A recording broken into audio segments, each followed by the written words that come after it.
Welcome to the very first edition of PW Trinkets. There's a story behind that. It's always been my pleasure to share devotions with friends and family, and I've been doing it at church before Sunday school and assembly, and due to this coronavirus I haven't been able to do it, so Kevin had it on his heart for me to maybe share over Facebook on YouTube. So here we go. And PW, once we move to South Carolina, that's an affectionate term. It's preacher's wife, so it's preacher's wife trinkets.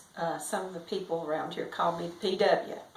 So years ago, working in customer service, we had to take turns at the switchboard, and I would tease my coworkers and tell them it was Patty's hour of power. I was taking praise reports, prayer requests, and we would have points to ponder. So hopefully some of my co-workers from North Carolina will see this eventually. Today I wanted to talk about perfume, fragrance. And we all got our own ideas about that. Some hate it, some wear way too much, and some just like a little delicate scent. Well, I came across a story this week about a missionary to China, and she was teaching the language to other missionaries. And in her first class, she just walks in and she goes up and down the rows. She doesn't say a word. She just goes up and down, and everybody's looking at her, and I'm sure it was a very kind of intense situation, and the teacher leaves the room. Then she comes back and she says, "What did y'all notice about me?" And they were just looking at each other like, "Is this woman crazy? What's she talking about?" And finally a little sweet girl said, "Well, you had a lovely perfume on." And she said, "That's it." And she had used this to tell them that long before they'll learn the Chinese language, that they can minister to these people with the perfume of their spirit, or the fragrance of their spirit, and that will draw them in. And when I heard that, or when I read that, it made me think about Lottie Moon. When she went to China, she had a hard time fitting in. Of course, she was one of the first missionaries, if not the first, to China. Should check my facts. Anyway, people were kind of wary of her. They didn't want to get around her. You know, she's different. So she started baking cookies. And once she started baking those cookies, the children started coming. And I do remember that she would buy the ingredients for the cookies before she'd buy for herself. And that's how she got her ministry started. And it was from the fragrance of the cookies. So I've got some scripture and I wanted to share with you. The first one is in Proverbs 27:9. And it's, "Ointment and perfume rejoice the heart. So doth the sweetness of a man's friend by hearty counsel." And I so miss friends and family, and even here, neighbors. We can't get together. Church friends, church family. It's hard to get together, and so hopefully this will be a lift to your day. I sure enjoy doing this type of thing. And as we continue on with our fragrance, years ago, I did a Bible study in North Carolina, and when we finished it, the leader gave us a little remembrance, and this stayed on the bulletin board where I worked for years. It says, "Like flowers, every person emits a scent, a fragrance that repels or one that attracts. For Christians, the fragrance should be the fragrances of Christ, of His love and His salvation." And then there are some scriptures below it that go with it, and it was in 2010, so I've had this a long time, and it's one of my treasures. Okay. Let's share those scriptures with you. The first one, 2 Corinthians 2:15. 2 Corinthians 2:15. And it says, "For we are unto God a sweet savour of Christ in them that are saved and in them that perish."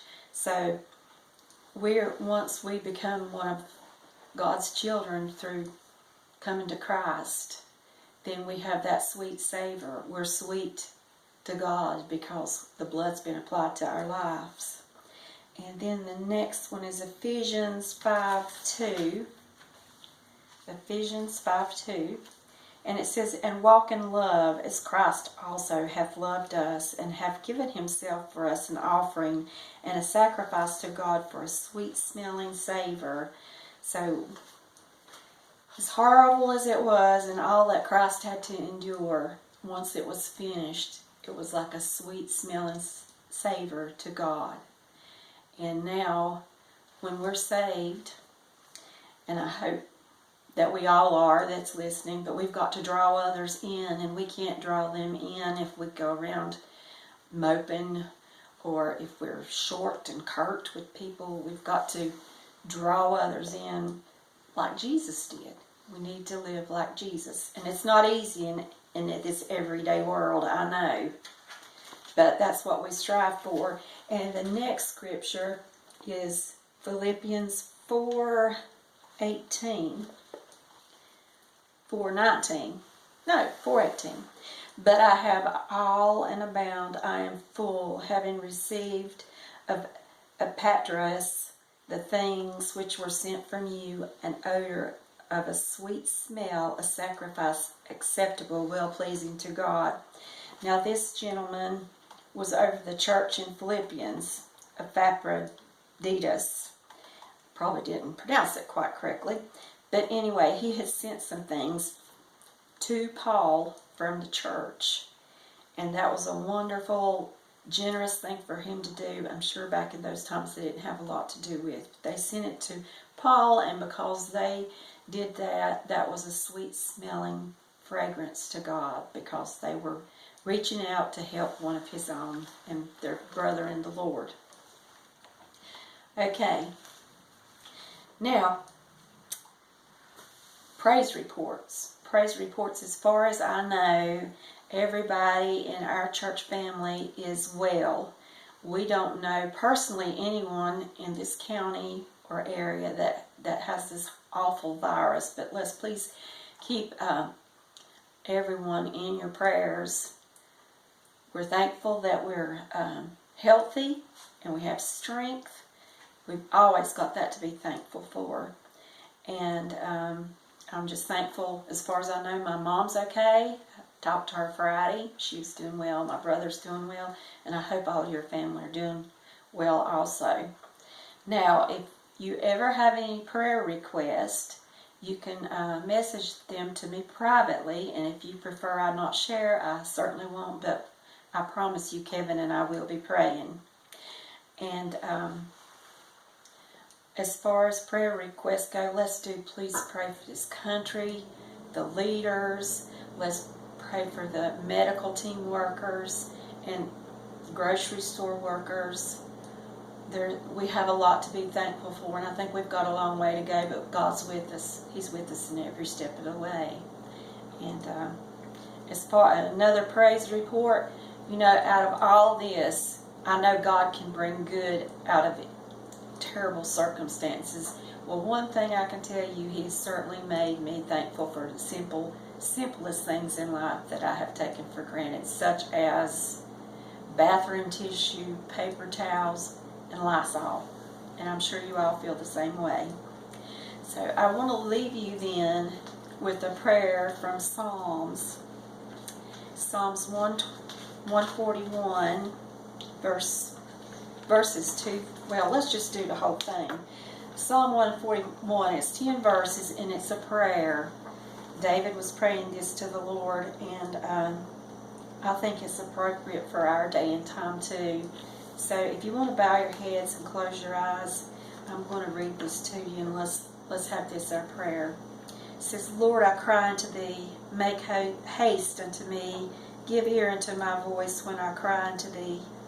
Let my prayer be set forth between Thee as incense, and lifting up of my hands as the evening sacrifice. Set a watch, O Lord, before my mouth. Keep the door of my lips. Incline not my heart to any evil thing, to practice wicked works with men that work iniquity, and let me not eat of their dainties. Let the righteous smite me, it shall be a kindness, and let him reprove me, it shall be an excellent oil, which shall not break my head. For yet my prayer also shall be in their calamities. When their judges are overthrown in stony places, they shall hear my words, for they are sweet. Our bones are scattered at the grave's mouth, as when one cutteth and cleaveth wood upon the earth. But mine eyes are unto thee, O God the Lord. In thee is my trust. Leave not my soul desolate or destitute. Keep me from the snares which they have laid for me, and the gins of the workers of iniquity. Let the wicked fall into their own nets, whilst that I will escape. And that's our prayer, that we'll have that sweet smell and savor, and that we won't get in a mud hole with others, so to speak.